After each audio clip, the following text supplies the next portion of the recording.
Perimeter and area of composite shapes, question number 2.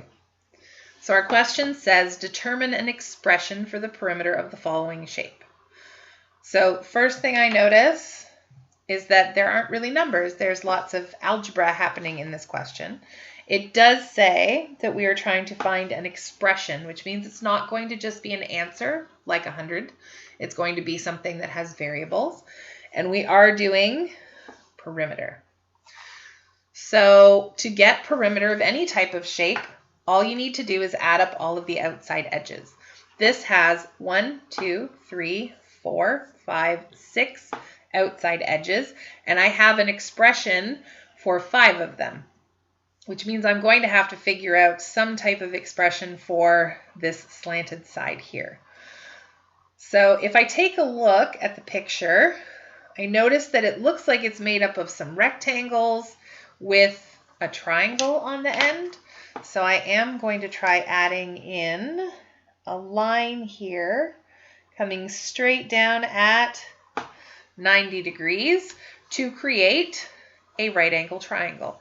And maybe we'll be able to use Pythagorean theorem to help us figure out that slanted side. So in this right angle triangle, I don't know the base, I don't know the height, I don't know the slanted part, but hopefully we'll be able to figure some of those things out. So I'm going to start with this side here, so the height of our triangle. I'm going to look for other sides that are pointing in the same direction. So if I want to find this side, I'm going to look at this side and this side. So they're all sides that are pointing up and down. So when I take a look at this, I do notice that the whole distance here from top to bottom is 2x plus 5. I know that this part here is 2x, and I can use that to help me figure out that part there. So if I had 2x plus 5 take away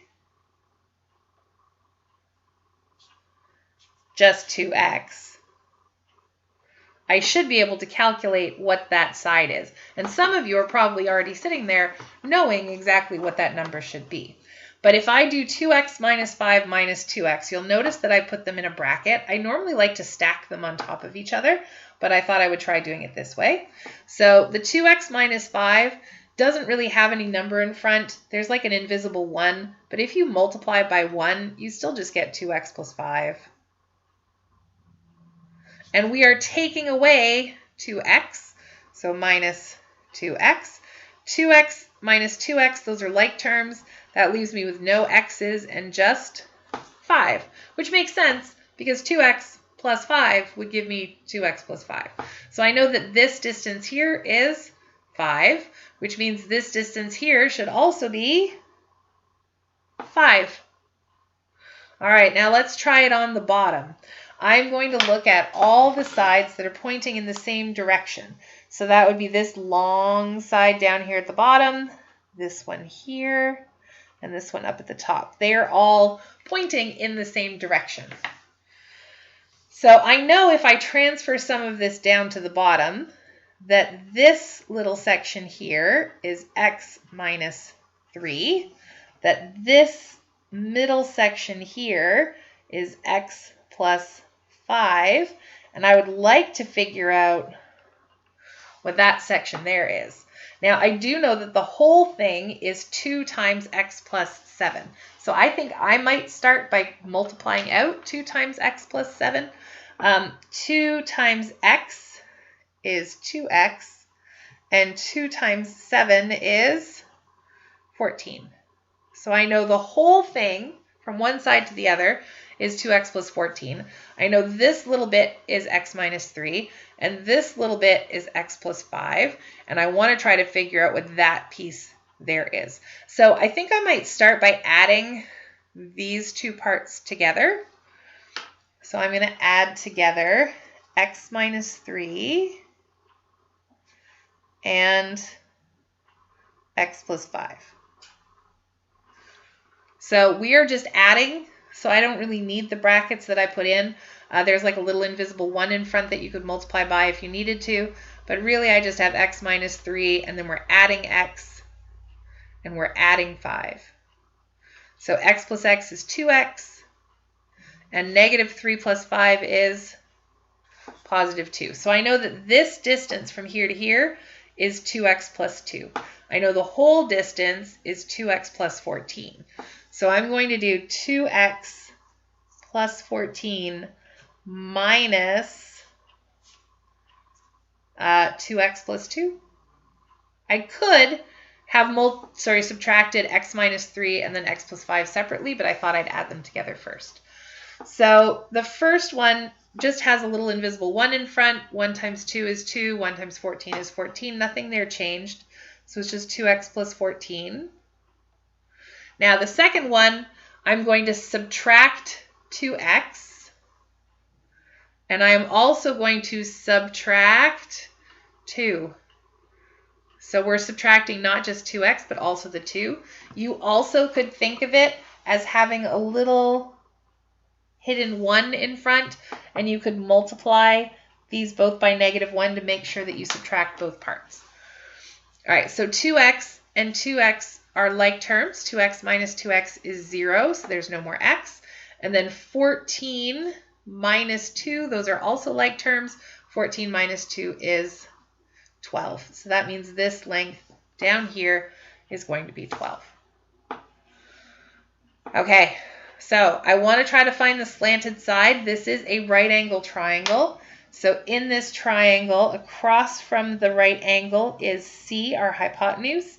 And then your choice, which of these you want to be A and B. I like to make that B because it's the base on the bottom. I'm going to make this one A. So A squared plus B squared equals C squared. So A 5 squared plus B 12 squared equals C, I don't know, so C squared. 5 squared, 5 times 5 is 25.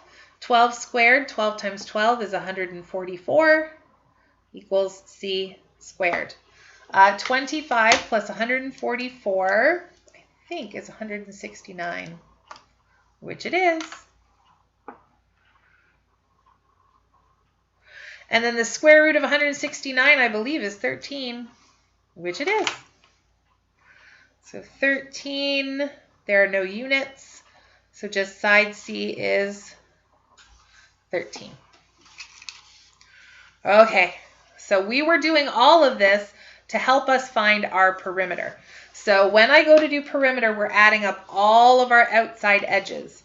So my outside edges, I'm going to highlight just so I can actually find all the sides that we're looking for.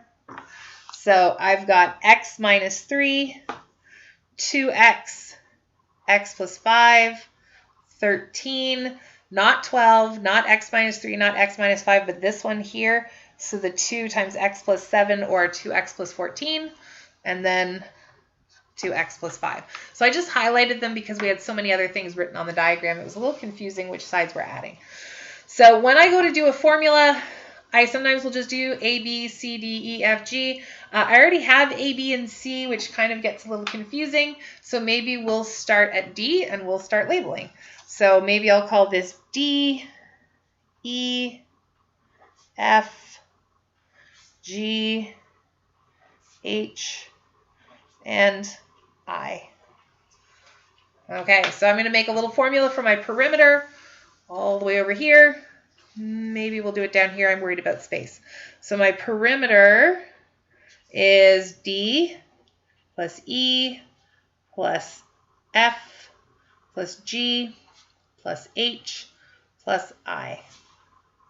So D is x minus 3 plus E, which is 2x, plus F is x plus 5, G is 13, H is 2x plus 14, and then I is 2x plus 5.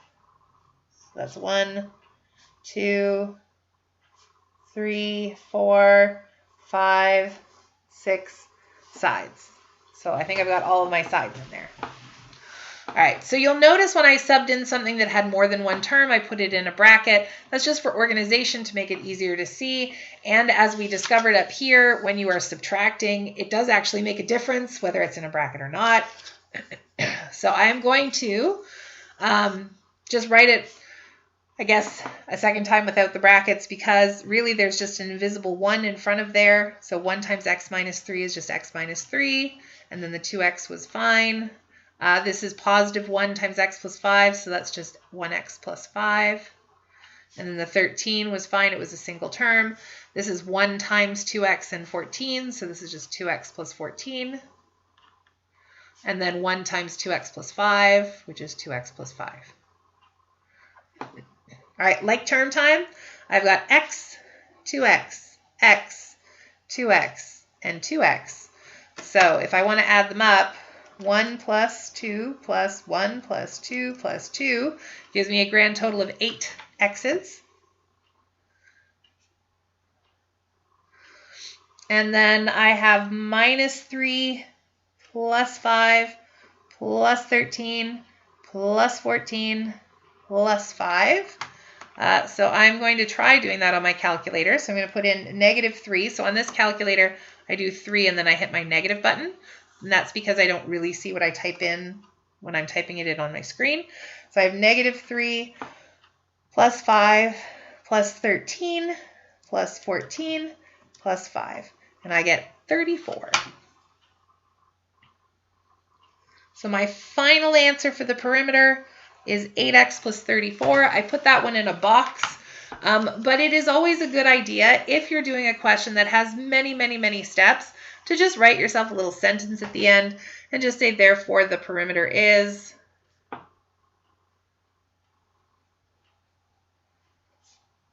(8x plus 34).